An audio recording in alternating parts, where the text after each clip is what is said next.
आज की सबसे बड़ी खबर जिसके साथ हम शुरुआत कर रहे हैं, खबर उत्तराखंड के उत्तरकाशी से आई है और इन तस्वीरों को देखकर आज पूरा देश एक ही सवाल पूछ रहा है कि हमारे पहाड़ों को आखिर क्या हुआ है। आज दोपहर 1:50 पर उत्तरकाशी में बादल फटने से जबरदस्त तबाही हुई। उत्तरकाशी वही जिला है जिसकी सीमा चीन से लगती है।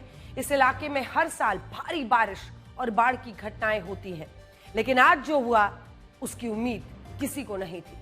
आज उत्तरकाशी के ऊपरी इलाकों में 24 से 36 घंटों के बीच सामान्य से 5 गुना ज्यादा बारिश हुई। जब इतनी बारिश होती है तो इसे क्लाउड बर्स्ट यानी बादल फटने की प्राकृतिक आपदा माना जाता है। प्रशासन का कहना है कि 20 मिनट में 2 बार बादल फटने की घटनाएं हुई और इससे पहाड़ों का मलबा और बाढ़ का पानी निचले इलाकों में तेजी से पहुंचा।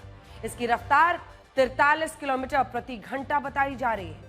इतनी तेज रफ्तार से पहाड़ों का मलबा पानी के साथ नीचे आया तो उत्तरकाशी के धराली इलाके ने जल समाधि ले ली और वहां तबाही मच गई। ये वही इलाका है जहां से उत्तराखंड और उत्तराखंड के चारों धामों में से एक गंगोत्री धाम की दूरी सिर्फ 15 किलोमीटर की है। दरअसल अब हम आपको जो ग्राफिक्स में दिखाएंगे उससे आप समझेंगे। जो लोग गंगोत्री धाम की यात्रा करते हैं वो धराली के इसी इलाके में आकर ठहरते हैं, लेकिन आज ऊपरी इलाकों से आई बाढ़ और मलबे में धराली बाजार को भारी नुकसान पहुंचा। पास में जो खीर गंगा गांव था उसका तो पूरी तरह से नामो निशान ही मिट गया है। यहाँ के कई घर, होटल, दुकानें पहाड़ के मलबे के साथ खीरगढ़ में बह गए। खीरगढ़ वहां की एक स्थानीय नदी या जलधारा है, जो खीर गंगा भी कहा जाता है, जिसमें बारिश के बाद अक्सर जल स्तर बढ़ जाता है। लेकिन आज जिस तरह से इनमें तबाही आई उसकी किसी को उम्मीद नहीं थी।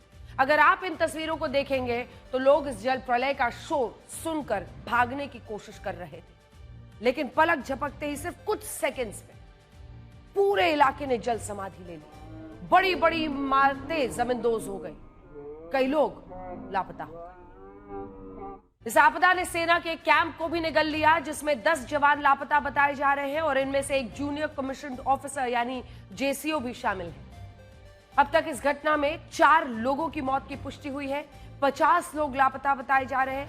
हालात इतने खराब है कि भारी बारिश के कारण प्रभावित इलाकों में मदद पहुंचाना भी इस वक्त एक बड़ा चैलेंज है। बहुत मुश्किलें आ रही हैं। प्रधानमंत्री नरेंद्र मोदी ने कहा है कि सरकार रेस्क्यू ऑपरेशन के लिए हर संभव कोशिश करेगी, जबकि गृह मंत्री अमित शाह भी खुद इस घटना की निगरानी कर रहे हैं। आज शाम तक इस इलाके में एनडीआरएफ की एक टीम और सेना के 80 जवानों को रेस्क्यू ऑपरेशन के लिए भेजा जा चुका है। अब तक कुल 80 लोगों को रेस्क्यू किया गया है, लेकिन इनमें ज्यादातर लोग वो हैं जो इस बाढ़ की चपेट में नहीं आए थे। जो लोग लापता हुए उनके बारे में अब भी ज्यादा जानकारी नहीं मिली है और इसकी बड़ी वजह है कि पहाड़ों का जो मलबा, मिट्टी, पत्थर पानी के साथ बहकर नीचे आता है वो तुरंत जम जाता है और ऐसी स्थिति में मलबे के अंदर दबे लापता लोगों का कभी पता नहीं चलता।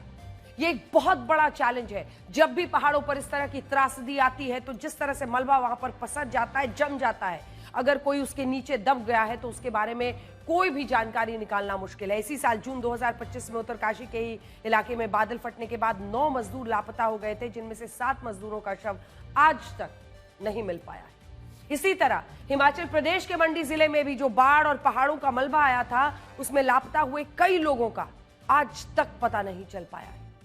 इस त्रासदी को सिर्फ पहाड़ों में रहने वाले और ऐसी आपदा को झेलने वाले लोग ही बता सकते हैं कि क्या कुछ गुजरता है उन पर। इसके पीछे वजह यही है कि पहाड़ का मलबा कुछ ही देर में जम जाता है और वहां ऐसी चट्टानें बन जाती हैं कि उनमें दबे लोगों के शव ढूंढना भी नामुमकिन हो जाता है। लापता हुए लोग कभी नहीं मिल पाते। हालांकि इस मामले में सरकार पूरी ताकत के साथ रेस्क्यू ऑपरेशंस चला रही है और इस रेस्क्यू ऑपरेशन के लिए सेना के 4 हेलीकॉप्टर्स को स्टैंड बाय पर रखा गया है। लेकिन ये जो अलग अलग तस्वीरें और एक तस्वीर खासकर है जिसमें मलबे के ऊपर से एक आदमी आगे बढ़ने की कोशिश कर रहा है, ये तस्वीर, इससे पहले वाली तस्वीर दिखाए, ये जो साइड में दिख रही है, ये व्यक्ति किसी तरह से आगे बढ़ने की कोशिश करता है मलबे में, लेकिन उसका पैर बार बार उसमें धंसता जाता है।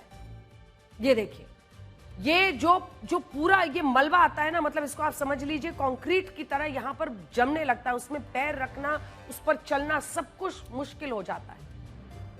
ये ऐसी त्रासदी होती है। 4 हेलीकॉप्टर्स और जो तैयारियां हैं वो भी हम आपको दिखा रहे हैं। अलग अलग जगहों पर जो तैयारियां हैं, 4 हेलीकॉप्टर स्टैंड बाय पर रखी गई हैं। 2 हेलीकॉप्टर चंडीगढ़ में है और 2 हेलीकॉप्टर सहारनपुर में फिलहाल मुस्तैद है। 2011 की जनगणना के मुताबिक उत्तरकाशी के धराली गांव की आबादी 1000 थी और ऐसे में संभव है कि इस घटना में मारे गए लोगों की संख्या ज्यादा भी आ सकती है।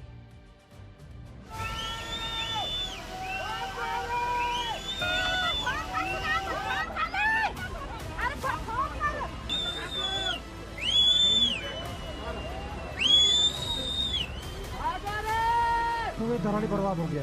अबे यहाँ मर गए लोग हैं, तो यहाँ मर गए, यहाँ लोग काम ठीक उठा वो 1.5 फुट यहाँ।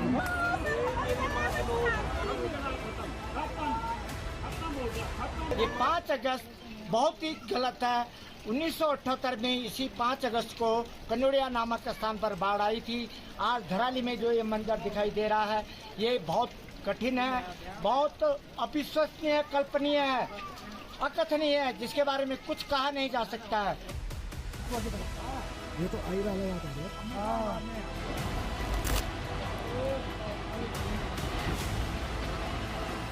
और भाई साहब 10 कुंटल क्या है, हजारों कुंटल के होने हैं।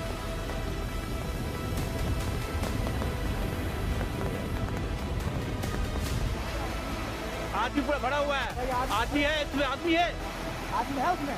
हाँ आदमी है। आदमी पूरा देखो। नहीं, वहाँ पर जो लोग हैं वहाँ पर बाकी बचे हुए मकान था, उनसे लोगों को निकाल दिया गया है। सेफ प्लेसेस पर उनको ले जाया गया है। आर्मी के साथ में वहाँ पे रेस्क्यू ऑपरेशन किया जा रहा है और जैसा अभी पता चला है कि प्रॉपर्टी का तो डैमेज है ही और कितने लोग इसमें हताहत हुए हैं अभी इसकी एग्जैक्ट संख्या हम नहीं बता पाएंगे, लेकिन हमारा भी रेस्क्यू ऑपरेशन अभी चल रहा है।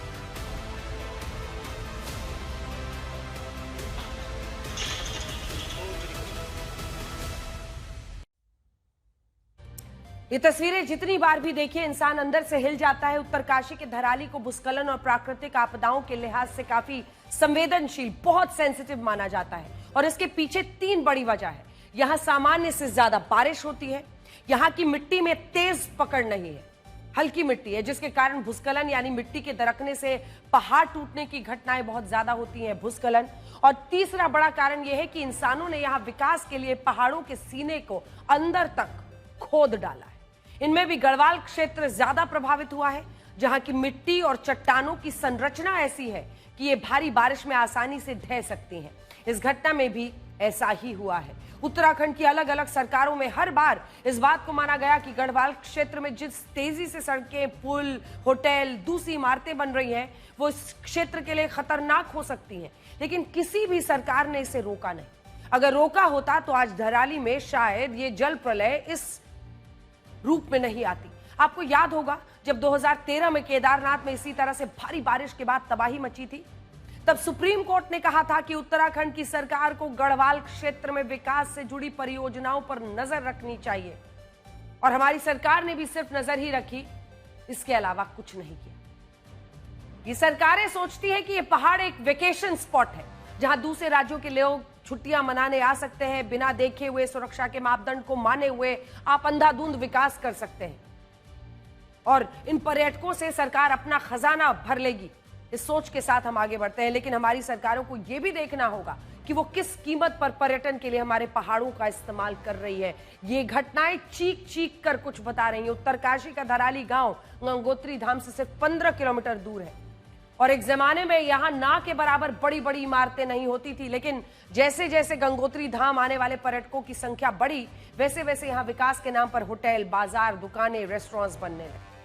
इनमें कई इमारतों का निर्माण नियमों की धज्जियां उड़ाकर हुआ है, लेकिन प्रशासन, स्थानीय प्रशासन, सरकार को पर्यटकों से पैसा कमाने से फुर्सत कहां थी। मई 2018 में उत्तराखंड की सरकार ने टूरिज्म सेक्टर को एक इंडस्ट्री का दर्जा दे दिया। ये 2018 की बात है, जिससे पहाड़ों पर होम स्टे, होटल, कैफे बनाना और भी आसान हो गया। जिस धराली गांव में सिर्फ 1000 लोगों की आबादी रहती थी, उस गांव पर हर साल गंगोत्री धाम आने वाले 7 लाख पर्यटकों का बोझ पड़ने लगा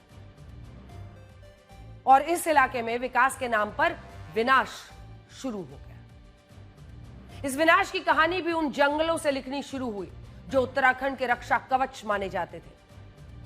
पिछले 20 सालों में उत्तराखंड में 50,000 हेक्टेयर में फैले जंगलों को काट दिया गया है। इनमें भी 8,760 जो हेक्टेयर है, जो फैले जंगल है, उनको माइनिंग के लिए काट दिया गया है। 7,539 हेक्टेयर में फैले जंगलों को सड़कों के लिए काट दिया गया है। 2,300, इसके बाद वाला नंबर, 2,332 हेक्टेयर में फैले जंगलों को बिजली की लाइनों के लिए काटा गया। 2,295 हेक्टेयर में फैले जंगलों को हाइड्रो पावर प्लांट्स के लिए काटा गया। लगभग 21,000 हेक्टेयर में फैले जंगलों को होटल, होमस्टे, बड़ी बड़ी इमारतें, दूसरे विकास के लिए काटा गया। और उत्तराखंड का सारा विकास पर्यटन को लेकर केंद्रित हो गया। लेकिन जंगलों की कटाई से उत्तराखंड में मिट्टी की पकड़ और भी कमजोर हुई। जब बारिश के दौरान मिट्टी धंसने की घटनाएं बढ़ने लगी तो भूस्खलन के मामले भी कई गुना आ गए। ये तस्वीरें आप देखिए, ये जो वीडियो आप देखेंगे, अकेले उत्तराखंड में 2015 के मुकाबले 2020 में पहाड़ों के धंसने की 2,900% घटनाएं ज्यादा हुई हैं, जबकि हिमाचल प्रदेश में भी भूस्खलन की घटनाओं में 100% का इजाफा हुआ है। अगर आप मुझसे पूछेंगे तो ये पहाड़ पर्यटकों के बोझ से दरक रहे हैं, क्योंकि पर्यटकों के लिए पहाड़ों पर विकास की सारी सीमाएं लांघी जा रही हैं। ये वो वक्त है जब हम सबको जागना पड़ेगा। हम ऐसी आपदाओं का इंतजार नहीं कर सकते हैं। साल 2000 में 1 करोड़ 10 लाख लोग उत्तराखंड की यात्रा पर गए थे।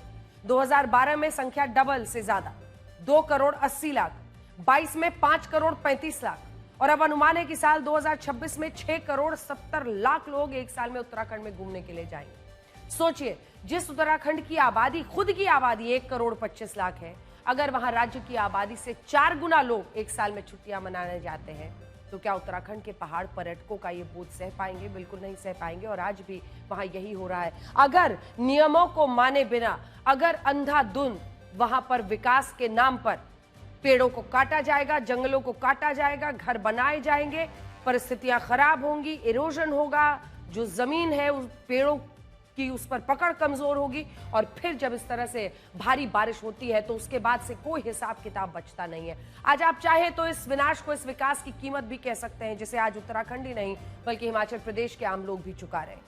लगभग 80 लाख आबादी वाले हिमाचल प्रदेश में भी 2022 में 1.5 करोड़ लोग घूमने आए थे। और इससे यह पता चलता है कि अगर पहाड़ सिर्फ पर्यटकों के लिए रह जाएंगे तो पहाड़ पर रहने वाले लोगों के साथ क्या होगा? उत्तराखंड की सरकार कहती है कि 2008 में पूरे राज्य में सिर्फ 2,500 hotels, guest house, home stay हुआ करते थे, लेकिन अब अनुमान है कि इनकी संख्या 14,000 से ज्यादा हो चुकी है। उत्तराखंड के आपदा प्रबंधन विभाग ने कहा है कि इस घटना में भी 25 से 30 इमारतों के क्षतिग्रस्त होने की जानकारी है, और यह भी आशंका है कि भागीरथी नदी के किनारे भगवान शिव के प्राचीन मंदिर को नुकसान हुआ। इसे कल्प केदार मंदिर भी कहते हैं। मेरे साथ तस्वीरें दिखा दीजिए। कल्प केदार मंदिर भी यहीं पर मौजूद है। ये देखिए, ये वही मंदिर है जहां भगवान शिव को समर्पित प्राचीन शिवलिंग 6 से 9 फीट गहरे कुंड में डूबा रहता है, और इस मंदिर का सिर्फ शिखर पानी की सतह से ऊपर दिखाई देता है, उसका शिखर। मान्यता है कि यह मंदिर महाभारत काल का है, जहां पांडवों ने भगवान शिव की आराधना की थी, और यहीं से गंगा की प्राचीन धारा का भी संबंध माना जाता है। अगर महाभारत काल का यह प्राचीन मंदिर भी इस आपदा में प्रभावित हुआ है तो यह दुख की बात होगी। हमारे देश में औरंगजेब की कब्र को तो सुरक्षित करके रखा जाता है, लेकिन जो प्राचीन मंदिर है वहां प्राकृतिक आपदाओं के खतरों को कम करने के लिए कड़े कदम क्यों नहीं उठाए जाते? गंगोत्री धाम भारत के करोड़ों हिंदुओं की आस्था से जुड़ा है। यह भारत की पवित्र गंगा नदी का उद्गम स्थान है, जहां से भागीरथी नदी निकलती है, और जब देवप्रयाग में भागीरथी नदी का अलकनंदा नदी के साथ संगम होता है तो यहां से मां गंगा नदी बहनी शुरू होती है। भारत में गंगा नदी को जीवन और मृत्यु से जोड़ा गया है। मां गंगा नदी सनातन धर्म में मोक्ष देने वाली नदी मानी गई है। मोक्षदायिनी भी है, जीवनदायिनी भी है। जिस देश में गंगा बहती है हम उस देश के वासी हैं, जिसे भारत के लोग गंगा मां कहते हैं। लेकिन सोचिए, आज हमारी इस गंगा के उद्गम स्थान के पास कुदरत का कहर बरप रहा है, और पूरा देश इन तस्वीरों को देखकर परेशान है। आज रात सबकी प्रार्थनाएं सिर्फ और सिर्फ धाराली गांव के लोगों के लिए है, जिन्होंने इस त्रासदी को झेला है।